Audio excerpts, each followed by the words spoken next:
sejahtera buat kita semua. Sebelumnya perkenalkan, nama saya Bastian Stasiun Rektek, bisa dipanggil Bastian. NIM saya 221000011. Pada kesempatan kali ini saya akan menyampaikan materi tentang Pancasila sebagai sistem. Kita tahu bahwa Pancasila memiliki bermacam-macam fungsi dan kedudukan. Antara lain seperti Pancasila sebagai dasar negara, dan juga Pancasila sebagai pandangan hidup bangsa, dan juga Pancasila sebagai ideologi negara. Juga Pancasila itu bisa juga dikatakan Pancasila sebagai jiwa dan kepribadian bangsa.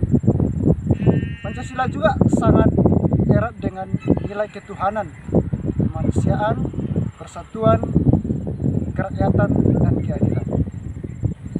Nilai-nilai tersebut bersifat universal, artinya apa? Umum, bebas untuk semua orang, dan juga dapat ditemukan di manapun dan kapanpun.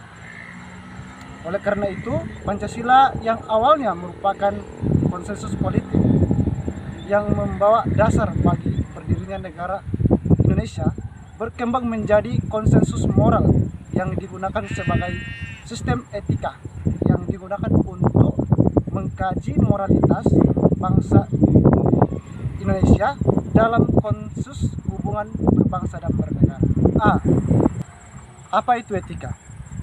Dari judul ini bersifat pertanyaan buat kita semua. Apa itu etika? Dalam percakapan sehari-hari dan dalam berbagai tulisan, sangat sering seseorang menyebut istilah etika. Saya juga dan saudara juga pasti sering menyebut apa itu etika. Secara etimologis, etika berasal dari bahasa Yunani, yaitu ethos, yang artinya watak, kesusilaan, atau adat.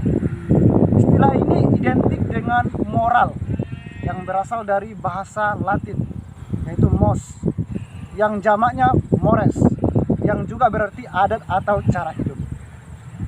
Ya, meskipun kata etika dan moral memiliki kesamaan arti, dalam pemakaian sehari-hari, dua kata ini digunakan secara berbeda.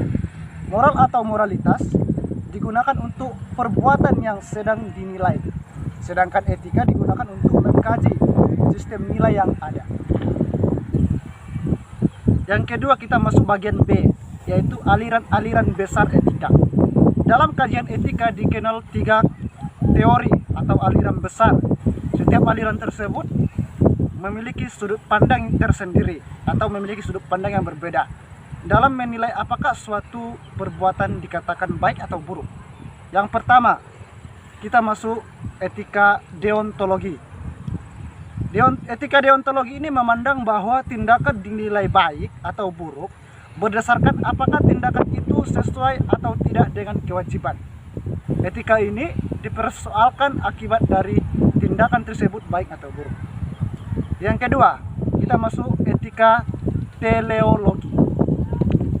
Etika ini cara pandangnya berkebalikan dengan etika deontologi, yaitu bahwa tidak baik buruk suatu tindakan dilihat berdasarkan tujuan akibat dari perbuatan itu. Etika teleologi membantu kesulitan etika deontologi ketika menjawab apabila dihadapkan pada dua atau lebih kewajiban yang bertanggung jawab satu dengan yang lain. Etika teleologi dapat digolongkan menjadi 2, yaitu sebagai berikut. Yang pertama atau bagian A, egoisme etis, yaitu memandang bahwa tindakan yang baik adalah tindakan yang berakibat baik untuk pelakunya. Yang kedua, utilitarianisme, menilai bahwa baik buruknya suatu perbuatan tergantung bagaimana akibat terhadap banyak orang. Yang ketiga, kita masuk bagian C, yaitu etika keutamaan. Apa itu etika keutamaan? Etika ini tidak mempersoalkan akibat suatu tindakan, tidak juga mendasarkan pada penilaian moral, pada kewajiban terhadap hukum moral universal, tetapi pada pengembangan karakter moral pada diri setiap orang. ketika Pancasila berbicara tentang nilai-nilai yang sangat mendasar dalam kehidupan manusia. Nilai yang pertama adalah ketuhanan. Secara hierarkis, nilai ini bisa dikatakan sebagai nilai yang tertinggi karena menyangkut nilai yang bersifat mutlak. Yang kedua adalah kemanusiaan. Nilai kemanusiaan ini dikatakan suatu perbuatan yang baik apabila sesuai dengan nilai-nilai kemanusiaan. Selanjutnya nilai persatuan. Suatu perbuatan dikatakan baik apabila dapat memperkuat persatuan dan kesatuan. Nilai keempat adalah kerakyatan. Dalam kerakyatan ini terkandung nilai yang sangat penting, yaitu nilai hikmat atau kebijaksanaan dan dalam permusyawaratan. Nilai yang kelima yaitu keadilan. Adapun nilai keadilan pada sila kelima lebih diarahkan pada konteks sosial. Selanjutnya kita akan masuk bagian D, yaitu Pancasila sebagai solusi persoalan bangsa dan negara. Tanda kutip, studi kasus korupsi. Situasi negara Indonesia saat ini begitu memprihatinkan. Karena kenapa begitu banyak masalah yang menimpa bangsa ini dalam bentuk krisis, yaitu multidimensional. Krisis ekonomi, politik, krisis budaya, krisis sosial yang sebenarnya berhulu pada krisis moral. Sebagaimana telah dikatakan bahwa moralitas memegang kunci sangat penting dalam mengatasi krisis. Indikator kemajuan bangsa tidak cukup diukur hanya dari kepandaian warganya, tidak juga kekayaan alam yang dimiliki.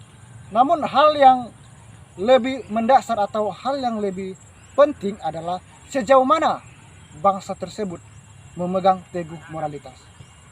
Mungkin hanya ini yang bisa sampaikan materi.